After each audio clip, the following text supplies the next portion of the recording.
Buenas tardes, alumnos y alumnas. Ya estamos en nuestra clase número 9, continuando con el tema de las primeras civilizaciones.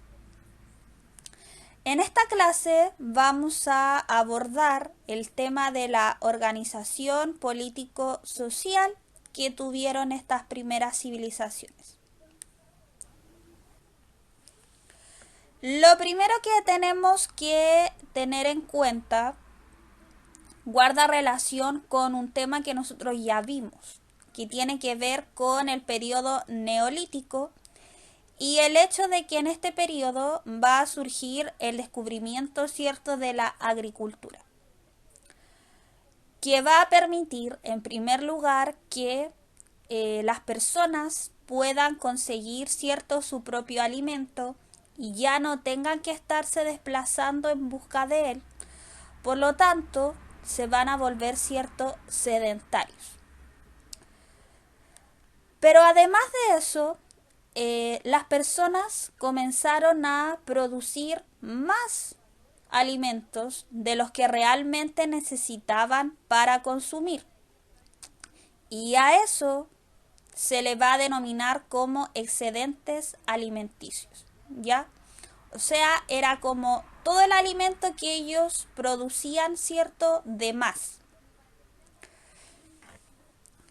Toda esta producción que ellos realizaron, ¿cierto?, de más, o todos estos alimentos que a ellos les sobraban, podríamos decir, los van a comenzar a almacenar, a guardar, ya sea para cuando les hiciera falta o también muchas veces lo utilizaban para intercambiarlos por otros tipos de productos, ¿ya? Por lo tanto, ¿qué va a suceder con esto? Va a haber gente que se va a empezar a dedicar solo al tema, ¿cierto?, que tenía que ver con la agricultura y el intercambio de productos, y personas que se van a comenzar a dedicar a otras actividades. Ya lo que habíamos visto también anteriormente, actividades como la alfarería, la cerámica, el tejido, por nombrar algunas. Entonces, cada grupo de personas se va a ir dedicando a una actividad o a un oficio en específico. Y de esta manera van a ser lo que se va a denominar como diversificación del trabajo, que en el fondo es esto mismo que yo explicaba recién, que tiene que ver con que van a surgir distintas actividades u oficios y cada grupo se va a empezar a dedicar a una de estas actividades en particular. Ahora, uno de estos grupos se va a ubicar por encima del resto de los grupos que van a surgir dentro de la sociedad y va a asumir el control y el dominio de las diferentes sociedades, ¿ya? ¿Qué es lo que vamos a ver a continuación? Como dije, cuando surge la diversificación del trabajo, uno de los tantos grupos que van a surgir se va a ubicar por encima de todos los demás y va a asumir el control, el poder y el gobierno de estas sociedades o civilizaciones. Las primeras civilizaciones se van a organizar en lo que se conoció como ciudades-estado, que eran diferentes ciudades, las cuales cada una tenía su propia organización, sus propias leyes, etcétera, o imperios.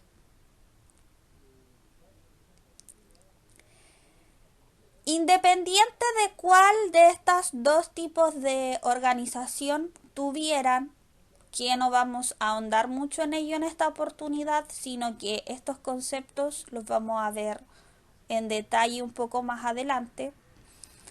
las civilizaciones estaban a cargo de una autoridad máxima, ¿ya? Esta autoridad tenía el control absoluto y el poder absoluto dentro de la civilización. Controlaba por una parte el territorio y por otra parte a la población. O sea, lo que la autoridad dijera o lo que el gobernante dijera, eso se tenía que hacer sí o sí. Era él quien dictaba las leyes, establecía las normas y regulaba básicamente todos los aspectos de la vida de las personas. Aquí la gente no tenía ningún poder de decisión ni de opinión, sino que estaban 100% sometidas a lo que el gobernante o la autoridad decidiera. Por otra parte, se pensaba de que este gobernante tenía un origen divino. En muchas de estas civilizaciones se creía de que el gobernante era descendiente directo de los dioses. Entonces, al estar relacionado con estos dioses, era muy poco probable que alguien pudiera decir que esa persona no era digna de ocupar el cargo de gobernante o cuestionar de alguna manera las cosas o las decisiones que tomaba. O sea, el pensamiento era como si el gobernante es descendiente de los dioses, entonces nosotros simplemente tenemos que hacer lo que el gobernante nos diga. Y punto. En cada civilización, el gobernante ya o la autoridad tenía un nombre diferente. Por eso es que nosotros usamos el término genérico de autoridad máxima o gobernante. Por ejemplo, en Mesopotamia el gobernante se llamó Enlil. En Egipto vamos a tener la figura del faraón y en China el emperador. Pero en el fondo todos son gobernantes que, como dije, tienen un nombre distinto de acuerdo a cada civilización.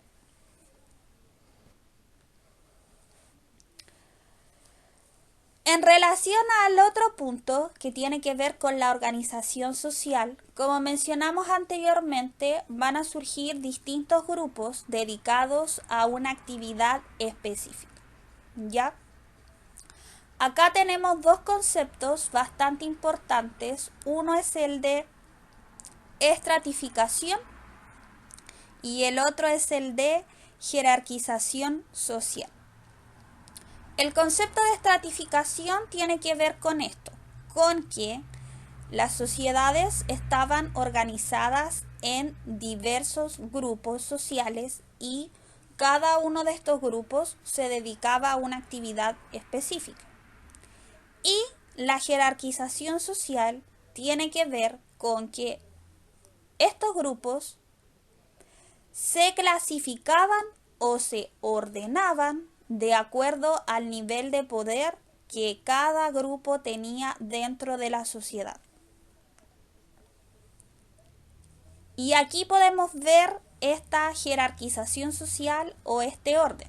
Ya tenemos los distintos grupos que yo les mencionaba recién, dedicados a una actividad específica, ya que a su vez están ordenados jerárquicamente, o sea, en orden de importancia.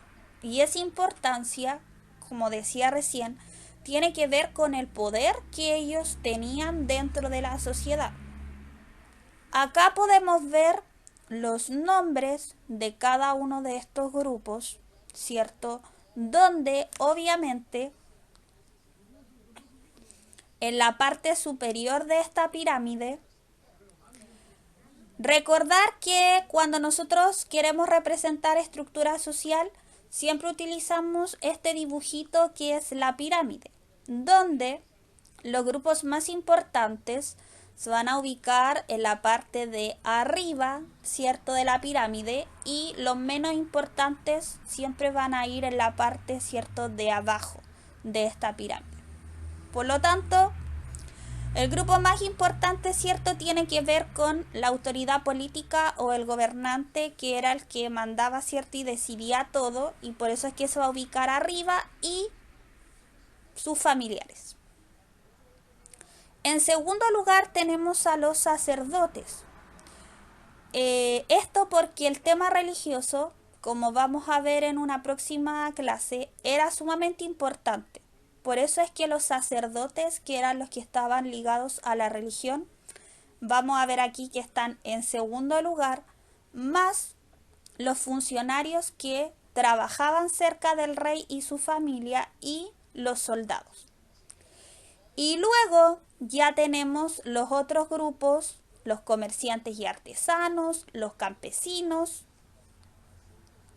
y, en último lugar, los esclavos.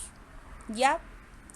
Aquí yo hice una división en cuanto a los grupos privilegiados y los no privilegiados. Los grupos privilegiados podíamos decir que eran aquellos que tenían algún grado de poder, ¿ya?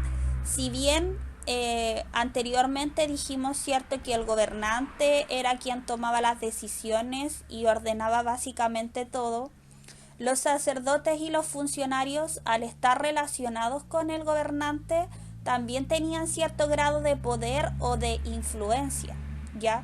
O al menos podían de repente darle alguna opinión que tuvieran respecto de algún tema. En cambio, los grupos no privilegiados simplemente se limitaban a obedecer las órdenes de arriba, nada más, y dedicarse a sus funciones específicas, ¿cierto?, al trabajo al cual ellos se dedicaron, ¿ya? Nada más que eso. Bien, les recuerdo que pueden dejar sus dudas y comentarios o consultas a través, cierto, de la plataforma Classroom. Espero que este video les sirva para poder resolver adecuadamente la tarea de esta semana. Les envío muchos saludos a todos y nos vemos en un próximo video.